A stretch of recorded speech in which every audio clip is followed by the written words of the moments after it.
Мінеге қымбатты көрермендер, астролог мамандардың айтуы осылай болды. Біз бағдарламамызды әрмен қарай жалғастырамыз. Және де бүгінгі біздің тақырыбымыз көп тіл білген көпті ілер деп алынып отыр. Тақырыпқа байланысты ой қосамын, сұрақ білдіремін, сұрақ қоямын десеңіздер, міндетті түрде 45-38-00 нөміріне хабарлассаңыздар мархабат дейміз. Енді біздің қонақжай студиямызға меймандарымыз да келіп жайғасты. Олай болса балды таныстырып өтсең.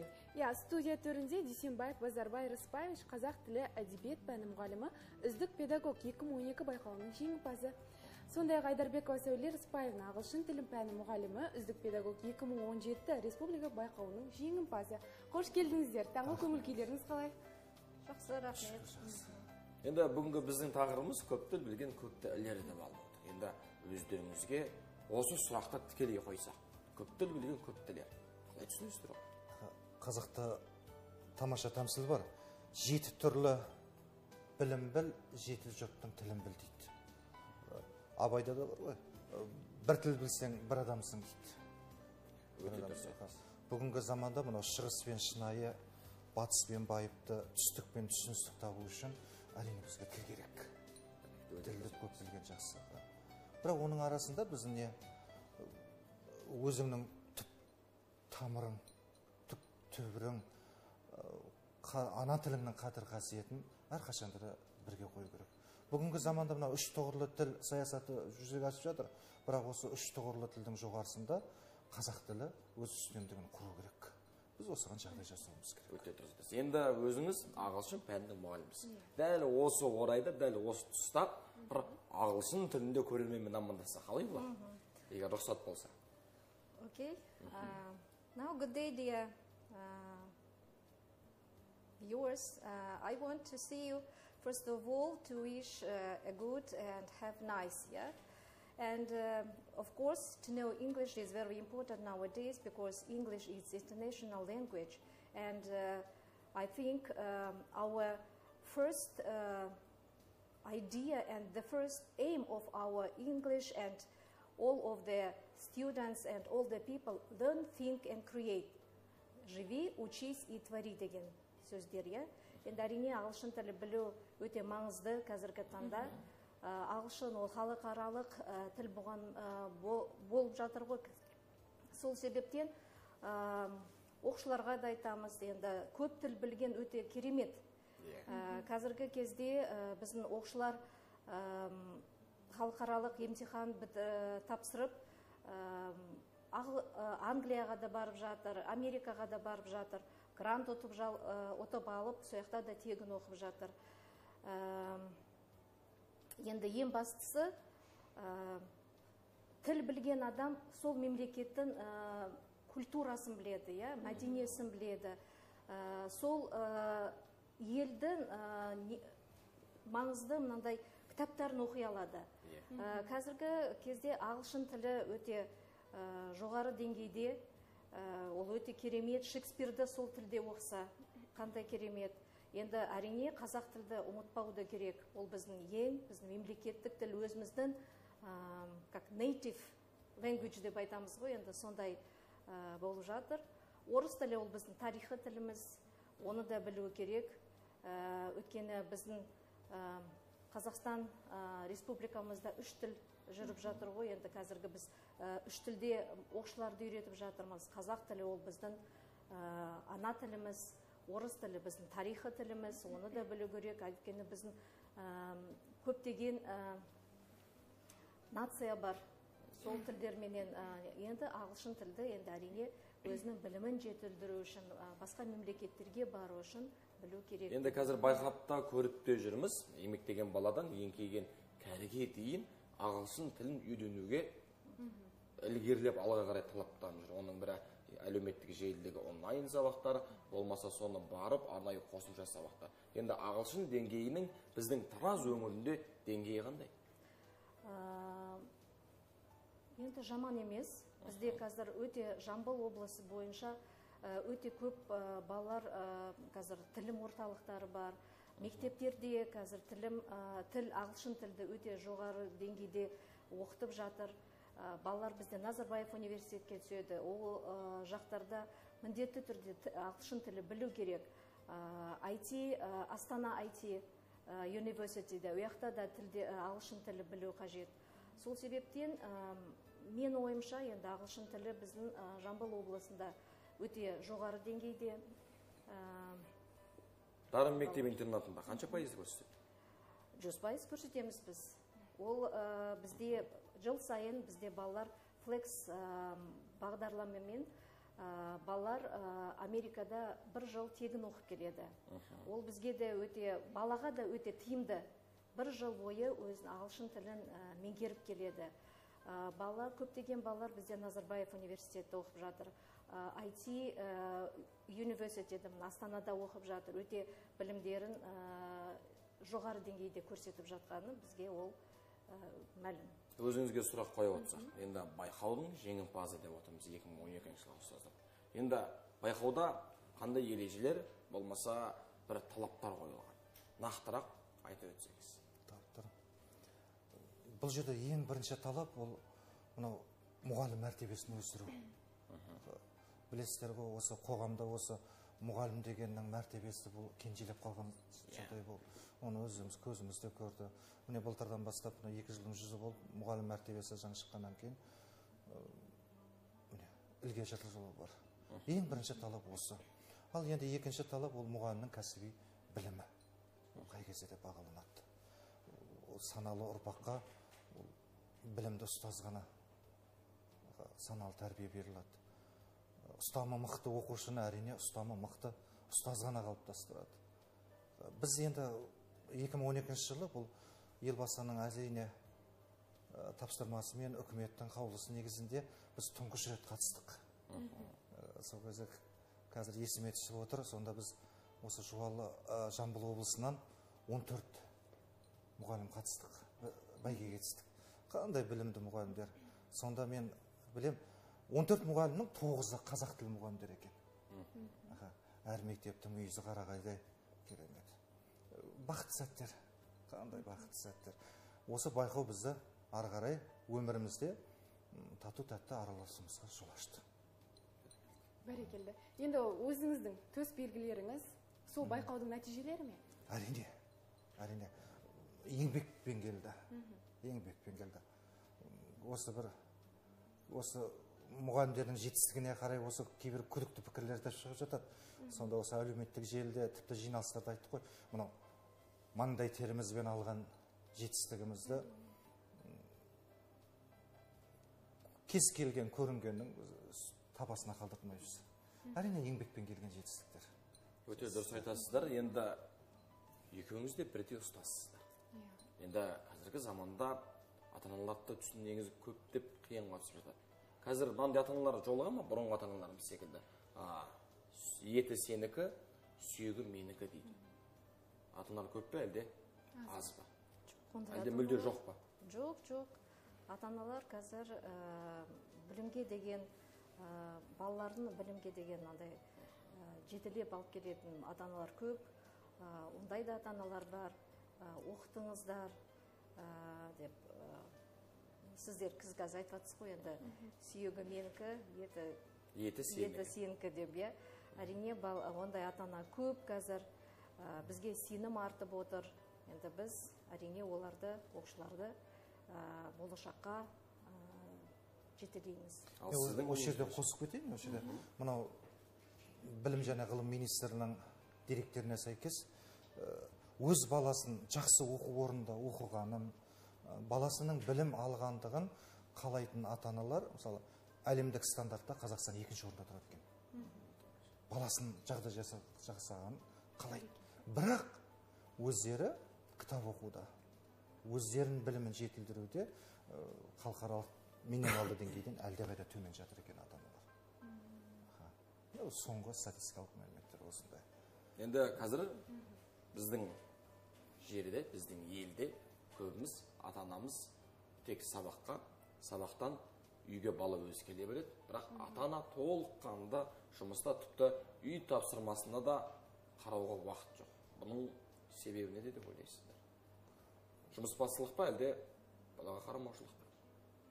Енді көбіне топырақ шашпаймыз әрине. Әрине, көпке топырақ шашалмаймыз ба?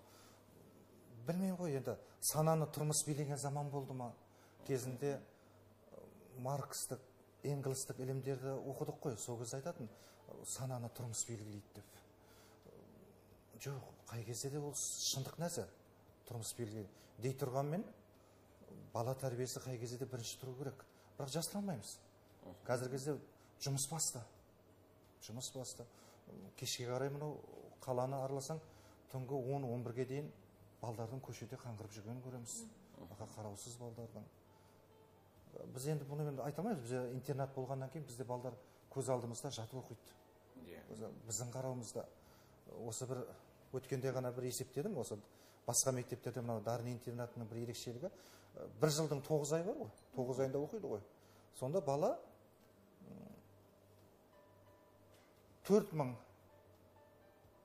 тәулік атана ұстаздың қасында болады екен.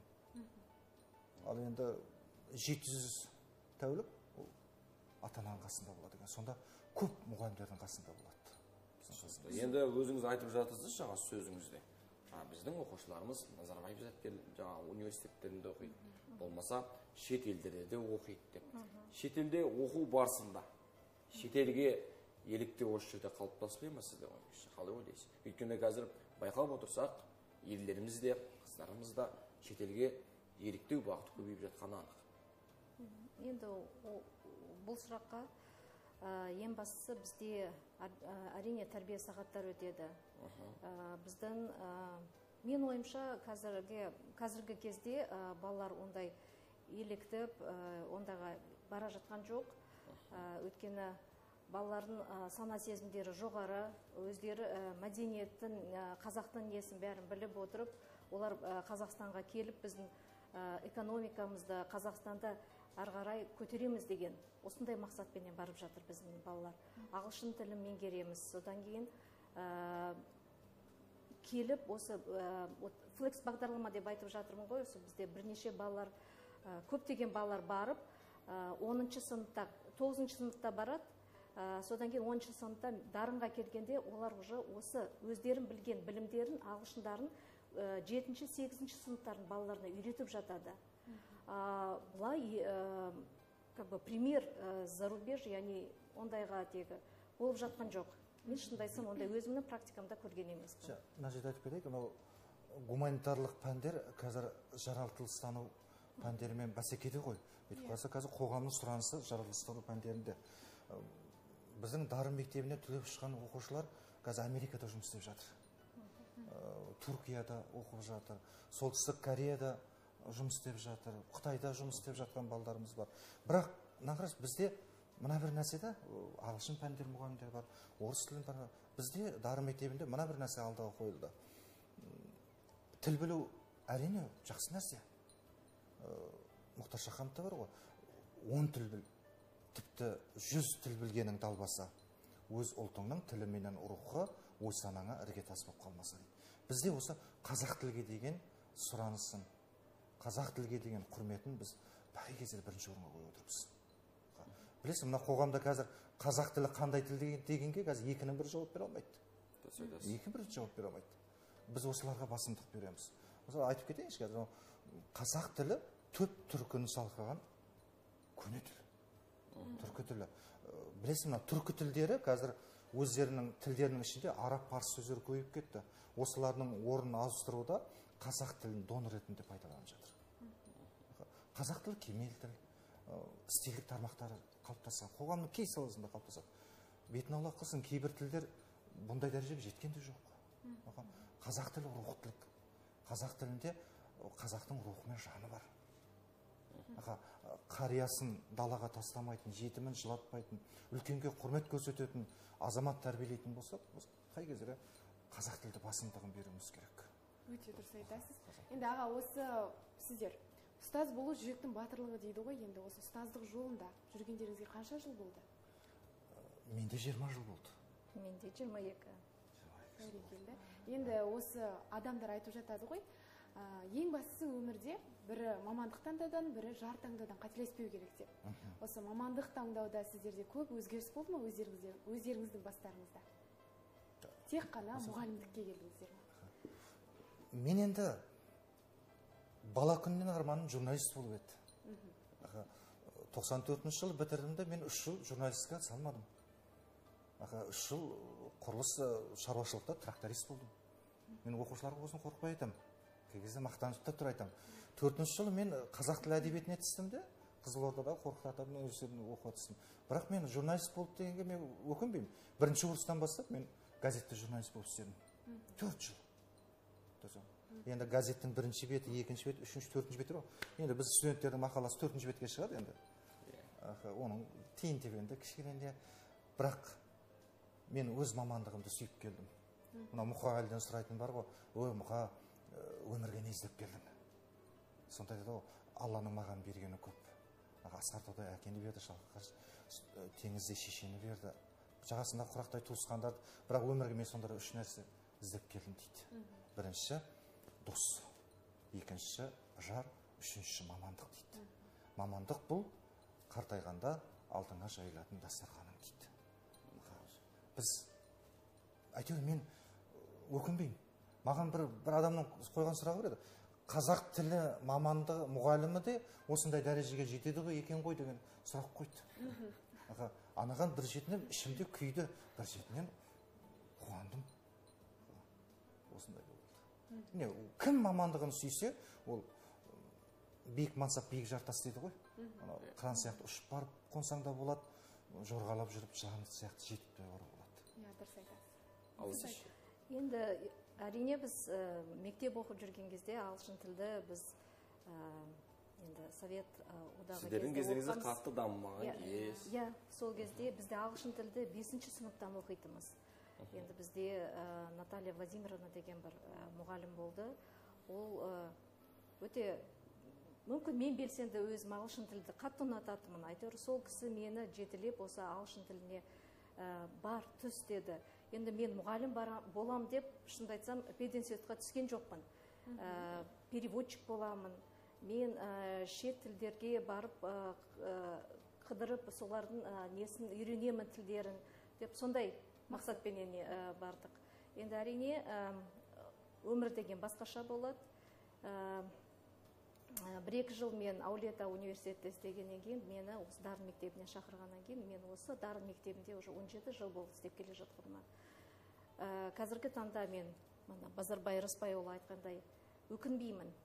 Балалармен жұмыс істеу өте керемет.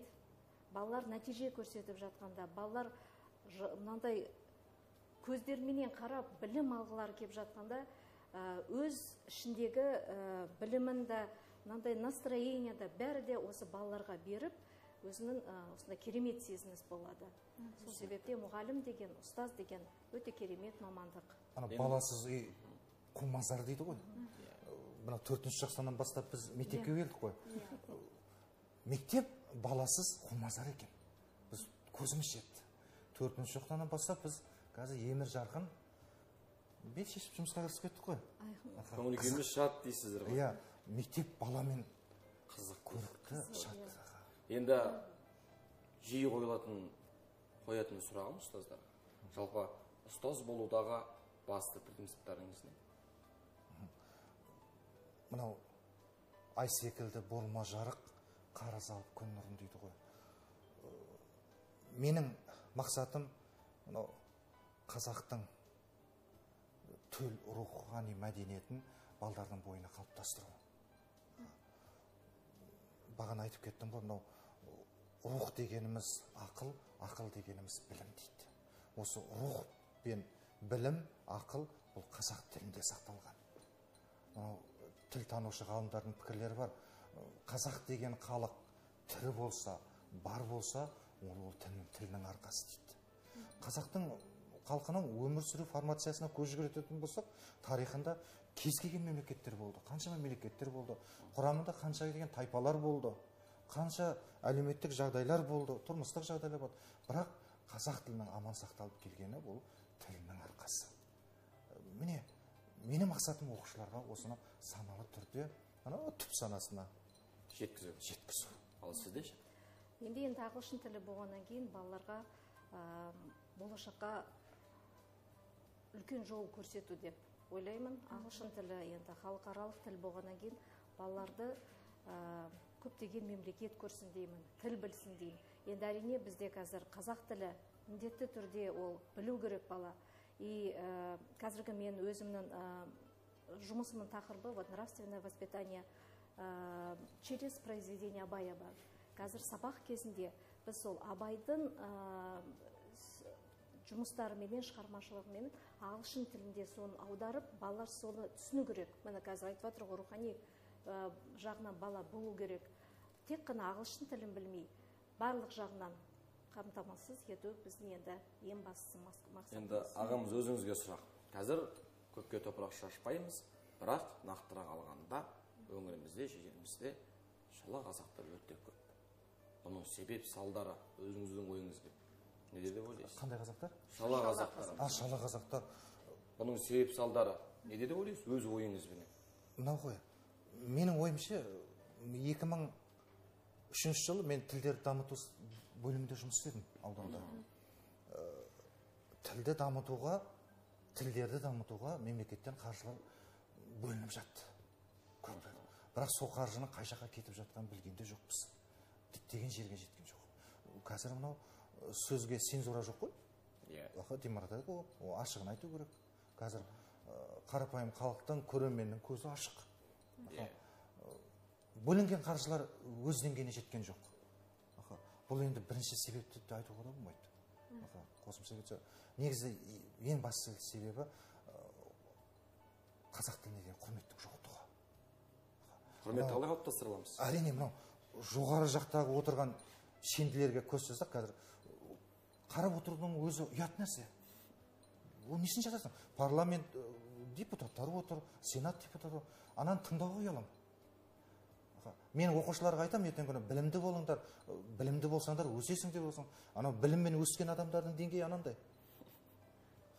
Уже қоғам мен біздің пікіріміз бір жерден шығып отқан жоқ. Ортадағы оқушылар, қазір адамдар дүбәра күйде күйшейді. Қоғамды қалыптастырған кім деп ойлайсыз? Әрине қоғамды қалыптастырған. Біз анау қазақта сөз бар ғой, балық басынан шіреді дейді. Өте дұрыс айтасыз. Бірақ қай жағынан бастап, төменгі жақтан бастап тазаланады да. Анау балықты бауыздаған кезде басынан бауыздайды ғой. Бірінші жоғарын тазалау керек та, бауыздау керек. Бауыздау керек. Алтындай уақыттарыңызды келіп, бөлгендеріңізге рахмет дейміз. Әрқашанда ұстаздық жолда талмай еңбек ете беріңіздер. Дайым осы ұстаздық жолда зейнетке жетіңіздер дейміз. Зейнеттен жаңа айтып отыр ғой, алдымызға келіп жайылатын дастархан деп. Сол дастарханнан дәм татып, барлық туған туысқандарыңыз, немелеріңізбен бөлісуді Аллах тағала бастарыңызға жазсын. Олай болса, құрметті көрермендер, дәл қазір ұйқы ашар болсын, көңіл ашар болсын, әсем ән жолдаймыз. Қабыл алыңыздар.